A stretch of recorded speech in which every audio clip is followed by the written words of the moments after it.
Hello दोस्तों, कैसे हैं आप सब लोग। आशा करती हूँ आप सब लोग अपने अपने घरों में स्वस्थ होंगे और सकुशल होंगे। जैसा कि आप लोग जानते हैं कि मैं मेरे इस चैनल में मैं आप लोगों के लिए लाती हूँ प्यारी प्यारी कहानियाँ। लेकिन आज मैं आपके लिए एक बहुत ही हटकर कहानी लाई हूँ। और हटकर मैं क्यों कह रही हूँ, क्योंकि ये कहानी है भूतों की कहानी, यानी कि हॉरर स्टोरी।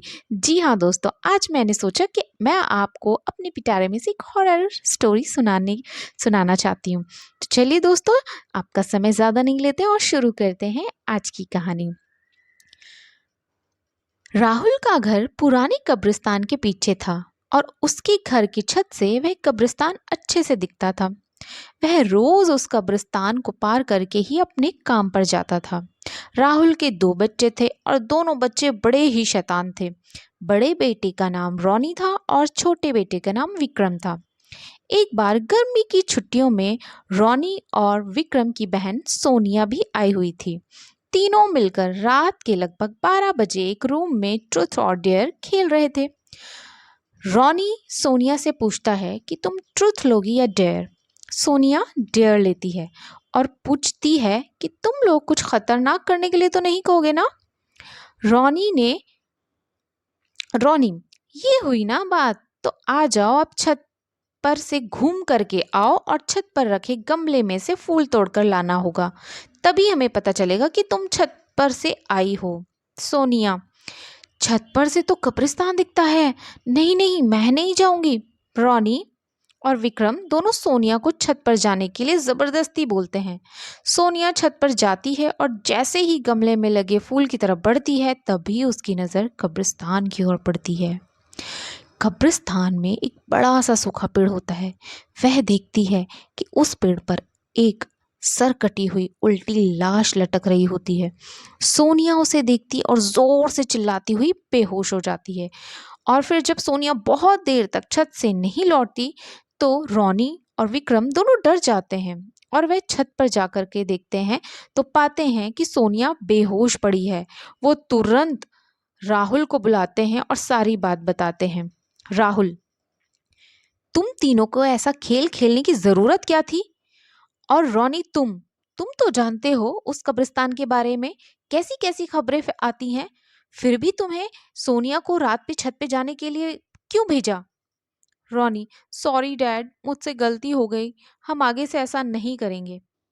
राहुल, और फिर कभी दोबारा ऐसा काम किया तो तुम दोनों को उसी कब्रिस्तान में छोड़ कर आऊंगा। अच्छा सोनिया बेटी, ये बताओ तुमने वहां ऐसा क्या देख लिया था कि तुम वहीं बेहोश हो गई। सोनिया सहमी हुई सी हालत में राहुल को सारी बात बताती है कि उसने क्या देखा। राहुल ने उस कब्रिस्तान के बारे में ऐसी खबरें पहले भी सुनी हुई थी, इसीलिए वह सोनिया को डांटता नहीं है और बच्चों को संभल कर रहने की सलाह देता है। एक दिन राहुल को काम से छुट्टी मिलने में देर हो जाती है और उस दिन उसे ऑटो भी नहीं मिलता है। वह पैदल ही घर की ओर चल पड़ता है। इधर विक्रम और रॉनी दोनों आपस में बात करते हैं। रॉनी, विक्रम, तुम्हें क्या लगता है सोनिया ने जो कहा वो सच है। मुझे तो लगता है कि वो सिर्फ बात बना रही है, वो उसका भ्रम होगा। विक्रम, अरे नहीं भाई, तुमने उसकी हालत देखी नहीं, एक दिन भी यहाँ रुकने को तैयार नहीं हुई। मुझे लगता है उसने सच में कुछ देखा होगा। रॉनी, चलो हम कब्रिस्तान में जाकर खुद देख लेते हैं। विक्रम, अरे भाई तुम पागल तो नहीं हो गए हो, मुझे अपनी जान बहुत प्यारी है, मैं कहीं नहीं जाऊंगा और तुम भी मत जाओ। विक्रम के मना करने के बावजूद रॉनी नहीं माना और वह अकेले ही कब्रिस्तान की ओर चल देता है। कब्रिस्तान का दरवाजा खोलता है और अंदर चला जाता है। वह उस पेड़ की ओर भी देखता है जिस पर सोनिया को सर कटी हुई उल्टी लाश दिखी थी। रॉनी खड़े होकर उस पेड़ की ओर देखता है, तभी एक अदृश्य हाथ उसके पैरों को पकड़ लेता है। रॉनी डर जाता है और जोरों से चिल्लाने लगता है, बचाओ बचाओ, मुझे छोड़ दो, मुझसे गलती हो गई, मैं फिर कभी यहाँ दोबारा नहीं आऊंगा। दूसरे कोने पर एक कब्र होती है जो कि खुली हुई होती है। उसके ऊपर खून लगा हुआ होता है। वह अदृश्य हाथ रॉनी को खींचकर लाते हैं और उस कब्र में ढकेलने की कोशिश करने लगते हैं। रॉनी चिल्लाता है, छोड़ दो मुझे, मुझसे गलती हो गई, मैं फिर कभी यहाँ नहीं आऊंगा, मुझे मत मारो, मुझे जाने दो। राहुल काम से पैदल घर पहुंचने वाला ही होता है।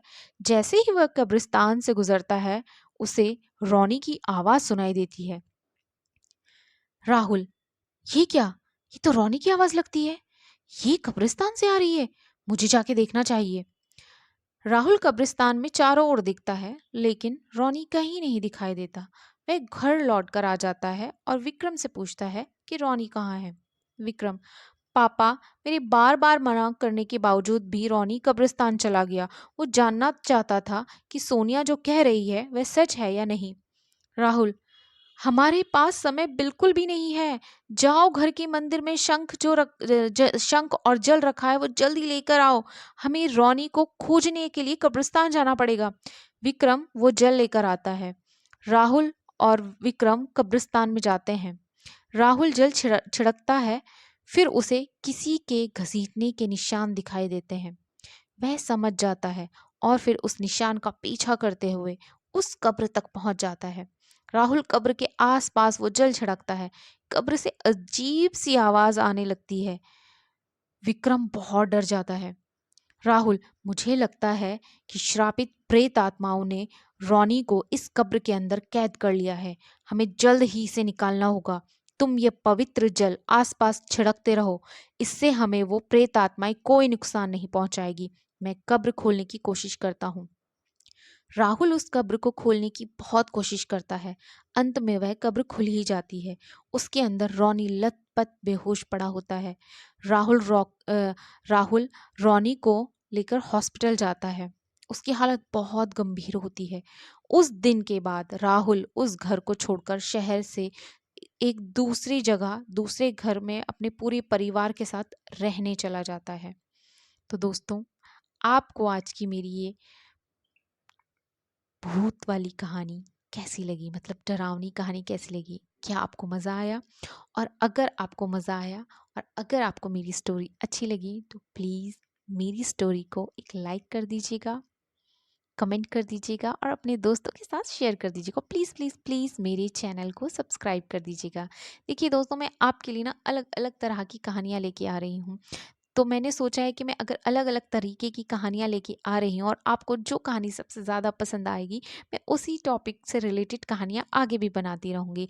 और अगर आपको अपनी पसंद की कोई भी कहानी सुननी हो तो प्लीज़ मुझे कमेंट करके कमेंट बॉक्स पे वो टॉपिक ज़रूर लिख के भेज दीजिएगा। मैं पूरी तरह से कोशिश करूँगी कि मैं आपके लिए वो प्यारी सी कहानी लेकर आऊँ, या जो भी आप वो कहानी सुनना चाहते हैं उसे मैं अपनी ज़ुबानी सुनाऊँ।